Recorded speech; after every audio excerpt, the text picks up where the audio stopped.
Welcome back to the Rolex Sydney Hoabrt Yacht Race Daily Show. I'm Rupert Guinness, your host, and with me on my right is Olivia Price, and on my left is Nick Douglas once again. We're here after another day of more excitement, and today was a really special day. I mean, as we speak now, the very last yachts are just trying to find their way up the Derwent River. But the main event this morning here at the docks was the official presentation of the Tattles Cup to the crew of Alive. Philip Turner's Alive, a Tasmanian boat, the third Tasmanian boat to win the Cup for the fourth time by a Tasmanian crew. Yes. It's a pretty exciting day because it's the cherished trophy of this iconic event. And Philip Turner is quite an interesting sort of character. We had a chat with him this morning. He's a man of few words. He admits that he's that sort of character. Yeah. But good on him. We all get to choose, how we behave or not. And he is a guy that's very proud of his crew. He has a very young crew, and that's one of the things that he got a lot out of this campaign, was to provide an opportunity for younger sailors to do things what they haven't done before, and they've achieved a huge success here. Obviously, he wants to come back next year, and he's going to, after he does a campaign over the US, which it seems like a lot of crews here are going to go to the US. Yeah. Now, Olivia. Yes. About Alive. What's your perceptions of the crew and how they went? I do know a lot of the Alive crew personally, and I'm really happy for them. They obviously put in all the hard hours over the last little while to take the overall win, the Tattles Cup in the Rolex Sydney Hoabrt Yacht Race for 2018. The boat is a Rykel Pew 66, sister ship of Wild Oats 10, which came in second. So they've, it's obviously the right conditions, the right crew, and the right boat. It was interesting. I was talking to the navigator Walter Hoabrt, and he was saying how the proximity of Wild Oats 10 with them all the way, basically to Tasman Island when Alive got away to get that ascendancy on her. But that proximity to that crew was really a boost for them. It got the best out of Alive, the boat, and the crew, and I think probably likewise out of Wild Oats 10. I think it was one of the highlights of this regatta, that battle. But we'll talk more about Wild Oats 10 a bit later. But Nick, yes. What was your thoughts today? What stood out for you today? Well, I think just the sheer enormity of it all for that actual crew, the Alive crew. They were all a little bit overwhelmed. Perhaps that's why they were a little bit speechless. It is one of those moments that not every sailor thinks they will get to achieve, because it is, the most sought after trophy, as you mentioned, and winning the Rolex Sydney Hoabrt race is what so many sailors strive to achieve. So they were speechless, but they said they'd be back again, and they were very, very proud to, of course, bring it home in their home port of Hoabrt. I tell you what, Nick, they weren't so speechless amongst themselves. They'd be sitting down on their boat, just where they were presented with the trophy. They've been very vocal with each other, but it's great. It's actually not with us. One of the great things about this race, the Rolex Sydney Hoabrt Yacht Race, is when the crews are celebrating, or they're congregating with their families, with their boats, and you see them justifiably celebrate what their experience has been like. A lot of other sports, you don't get to see that genuine moment amongst themselves to celebrate. Football teams, for example, they often in the locker room, and you only hear them sing their song. You don't see it, and here you see the raw emotion of that. It's an intimate moment. A lot of crews have had some pretty torrid experiences out there, some great experiences, and the public get to come and see it for free. For sure, and I think it was a really nice touch this year. It's the first time that the IRC winner has actually been pulled up right to Constitution Dock. That's the first time. So everybody got to watch the presentation of the trophy, and then also see the yacht and the champagne showers on board as well, so to speak. But a lot of people have asked as well, why are we celebrating the IRC win early before all the boats get in? And there is an official presentation tomorrow, isn't there, Olivia? Yeah, so at 3 o'clock at the Grand Chancellor Hotel. It's actually open to the public, so everyone's more than welcome to come down. We're trying to fill up the whole auditorium. It's going to be a massive event. We hand out multiple trophies. I don't even know how many. There's so many, it just goes and goes. So make sure, if you're around, come down at 3 o'clock to the Grand Chancellor Hotel and come and watch the amazing prize giving that is the Rolex Sydney Hoabrt. Now, we did say that a whole bunch of yachts have come in today. I mean, a number of them: Hoabrt, Drumfire, Arcadia, Midnight Rambler, Trump Card, Joyride, Matrix, Avalanche, Duend, and what's next? I mean, what's next? What's next? What is next? Look, what is next is Mark Twain coming in. Speezy had two spinnakers flying earlier, didn't he, Liv? Just about 5 minutes ago, we turned and Mark Twain and Rev were coming down the Derwent, and Nick kindly pointed out and laughed that there was a boat with 2 spinnakers up, and I later identified that yes, it was Mark Twain, it was Speezy. I'm sure just wanting to get off that boat. Very good. Well, look, as we said earlier, we were talking about Wild Oats 10. It's an all-female professional crew. Stacey Jackson's the skipper. They had a superb race, and before the start, she did say they want to compete for the Tattles Cup. Boy, did she and her crew compete. They really threw everything at it, and second place behind a very credentialed crew and what Alive offered. But it wasn't the attention on that crew being an all-female crew. It wasn't all about that crew. When you talk about women in this year's Sydney to Hoabrt, we've had women and women's, everywhere. And so Nick, you've been talking to a lot of them, and what's your vibe about the impact that the women have had on this year's race? Oh, absolutely. I think Olivia and I have sailed with a lot of them as well, so we're really good friends with them. But I think the fact that they're a professional team is what's important. That all those sailors are paid to be there.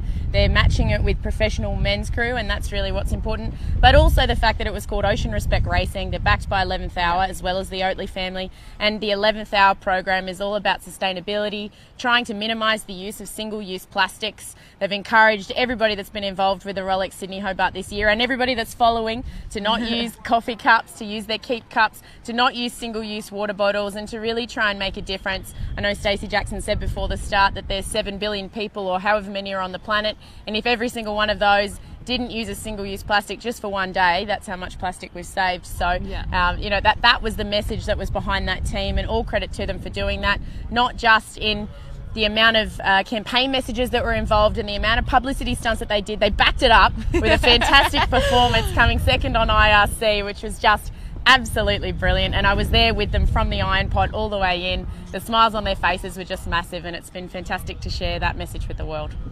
What about you, Olivia? What's been your impressions about the impact of the women? This race really has had an impact, especially like with the women. So I was talking earlier with a couple of different women from different boats. So Grace O'Malley is owned by Zoe Taylor, and she had Wendy Tuck on board, as well as Emma May, who's one of the youth sailors and works in the sailing office with myself.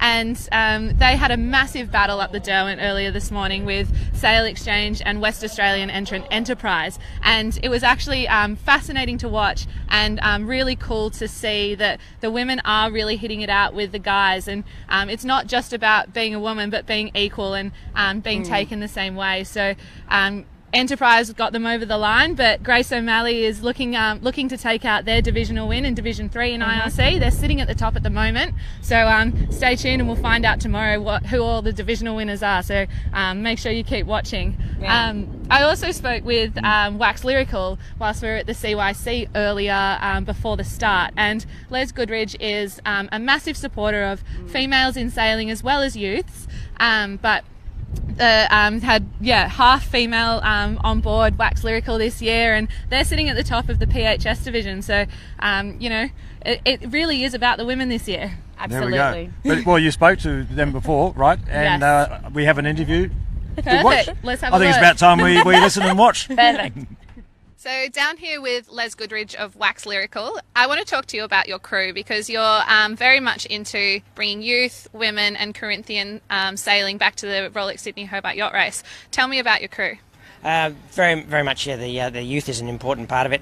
We have one of the best youth sailing academies around here in Australia, and if not in the world. The transition from sailing the Elliots to doing offshore racing and big boat stuff, critical stuff for people to have that experience and do it on a boat like mine, which is probably reasonably safe to do it on. We race really hard, of course, but it's not a TP52 or something like that. So it's a Corinthian bunch of people, got some older, experienced guys and girls on the boat who can give forth of their experience and help the guys and girls out. So we've had both guys and girls from youth sailing. I've found, and I was just talking to somebody else about, why do you have girls? It's not necessarily a deliberate thing. I've always raced with girls. From the first Hoabart I did 15, 20 years ago, there's always been girls on board. They do bring a different dynamic. They do have elements of concentration that sometimes the guys lose. They do have elements of things that they bring to the cohesion of a team. They can calm things down a little bit when the boys get a little bit over the top, which might lead to things breaking. The gear stays together and we get there. So we've had many examples where the girls have provided a whole bunch of skills, a whole bunch of karma, and a whole bunch of calmness sometimes to the boat, which means we race faster, we go quicker, and we get there in one piece. And of course, boys are not very sympathetic sometimes if you're seasick. Well, at least the girl will say, well, they're there, and then get back up there. No, perfect. So it sounds like you've got a really well-rounded crew. How's your preparation been in the lead up to the Rolex Sydney Hoabrt? Yeah, we're going to get onto that preparation shortly. Yes, it's all part of the plan to get there. Nothing like last-minute organisation. So the boat's in good shape. It's safe. It's kept up to Cat 1 standard the whole year. So fortunately, I don't have huge amounts of complex things to do. Had the mast out in the middle of the year anyway. So yep, we're close to ready to go. Just got to go and do that thing. What's it called? Oh yeah, food. Need food. Yes, I knew there was something we were missing. Yeah. Yes, the all-important food. So what will you be taking on board down on your way to Hoabrt? We're not freeze-dried at all. None of that. I think half of my crew's a couple of big lads there that definitely like their tucker. So we have proper pre-frozen cooked meals that we do in the oven. We have eggs and bacon for breakfast quite often. We have 4 o'clockers, so 4 o'clock in the afternoon, nice snacks and maybe a little drink. We're not a dry boat. There's one drink a day, and the team look forward to 4 o'clockers. Hopefully, if it's not too bouncy, so you can't afford to get salt in your gin and tonics because otherwise they complain. No sense of humour. No, of course. Well, all the best for the Rolex Sydney Hoabrt Yacht Race, and thanks for chatting to us. No worries. Fantastic interview with Olivia there, if I can say that, with Wax Lyrical, half female on that crew, and on top of the all-female professional team with Wild Oats 10, and of course Grace O'Malley, and plenty of other females that have been involved with this race. Adrienne Carlin has completed her 27th Rolex Sydney Hoabrt, the most completed by a female in the history of the race, and she's currently sitting with her team on Voodoo. She was the navigator in 3rd on IRC, which is a massive achievement too, so a bit of a shout out to her, Roops. Yeah, that's fantastic by Adrienne. I crewed with her a couple of times in the Hoabrt. Nice.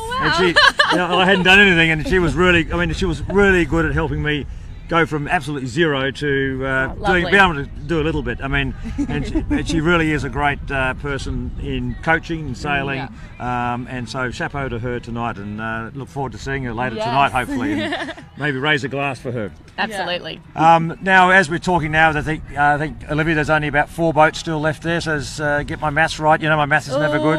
I think there's 75 yachts have finished so far, and we are 4 on course, and we've got Komatsu Azuro, Chancellor, Gunrunner, and You can do it.